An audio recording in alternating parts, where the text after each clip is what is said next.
Yesterday, I had a pretty interesting question thrown at me from one of my WhatsApp group members. And the question was oh, man, you advise so many people about the corporate world and you've been doing this for so many years. And, like the guy who asked me the question, he himself, he was my client. He said, you give such practical advice. But then why you yourself left the corporate world? So immediately my answer was, look at my face. Who would give me a job?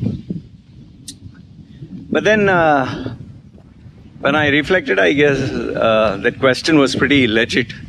So I told him later on, I'll put a video, and this is in response to that.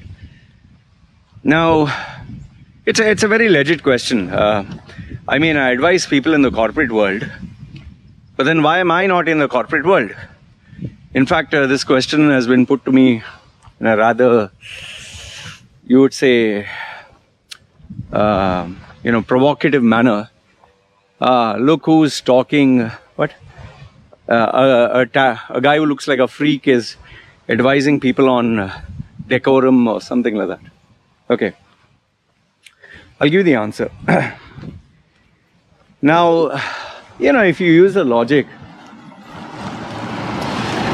that if you want to have a perfect married life, ask a couple whose marriage is perfect. They'll give the perfect advice. But now the only drawback to that logic is, in order to have that person's perfect marriage and perfect life, you need to be like them perfect. You need to have a perfect match. What if you don't have a perfect match? What if your personality is not perfect like theirs? And what if the circumstances are not perfect? That is why we have so many divorces and so many breakups in relationships. So what I believe is, if you want advice related to life, don't go to the people who have achieved success in every endeavor, like asking Elon Musk or asking Jack Ma or Richard Branson. They'll give you the standard cliche: take risks, dare to do different, teamwork, hard work, have a vision. They'll give you all this bullshit, and you get all these coaches who will tell you, I was working in McDonald's and after 6 months now I'm earning a 7-figure income with this system, and these are my 4 pieces of advice. They'll give some generic shit, and then if you want more advice, send me a private message. And once you send them a private message, they'll try to rope you into their sales funnel. They'll try to convert you to a client. So I believe that if you want to ask someone who has tried and has the experience and not been an utter failure, but has had ups and downs, but with real world experiences. Yes, you must go to the successful, the ones who have achieved success in the end. But when you get a perspective of the failures, you learn a lot more. So, in answer to the question that is here, the reason I left the corporate world was a very simple reason. I realized I did not fit in. I did not fit in because it was not my personality. It was not my... I felt suffocated, man. Like, I'll give you examples specifically where. Number one is my personality. I take the blame for it. I loved attention. I loved to be loved. I loved the focus to be on me. If I did something, I wanted credit for it. And the corporate world doesn't work that way. The corporate world doesn't like you trying to get all the attention, because everyone wants the attention, but they'll be discreet about it. If you achieve success, they give credit to the whole department as teamwork, not you only.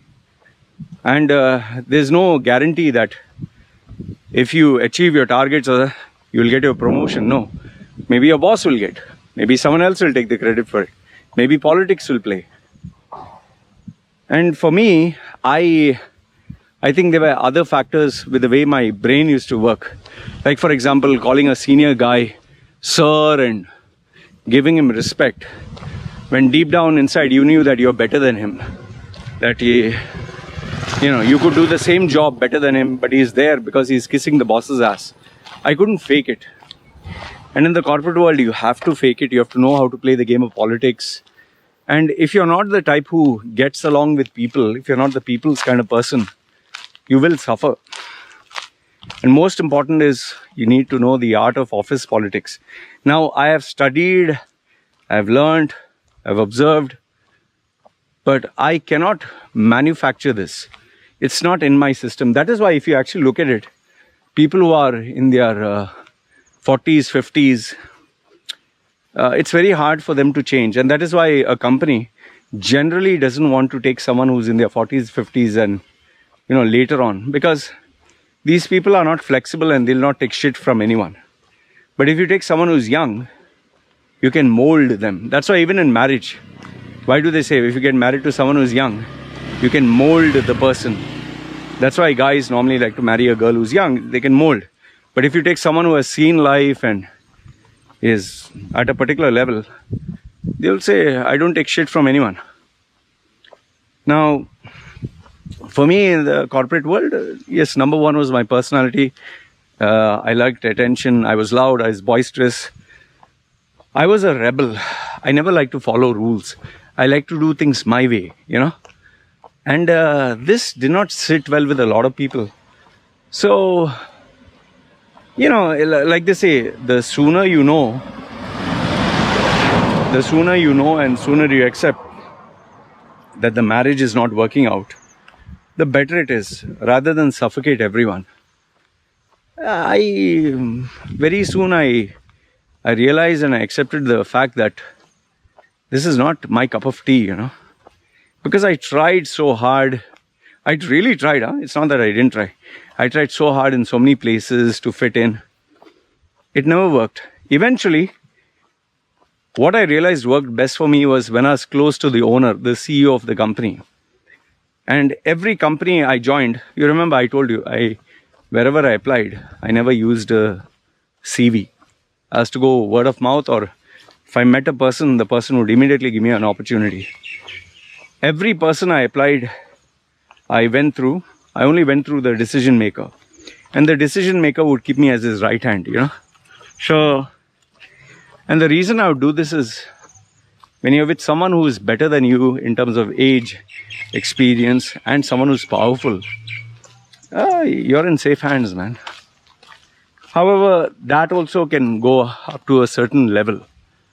Obviously, you can't rise up the ranks when you're next to the owner. And yes, you need to be very careful when you're with people who have tremendous power. That's why I tell people, the more powerful your contact is, the more careful you need to be, because if they have a bad day, you're going to get fucked. So yeah, I just realized no matter how much hard work I put, no matter how much effort I put, I'm not going to get the same ROI, return on investment. But then the problem was, okay, how do I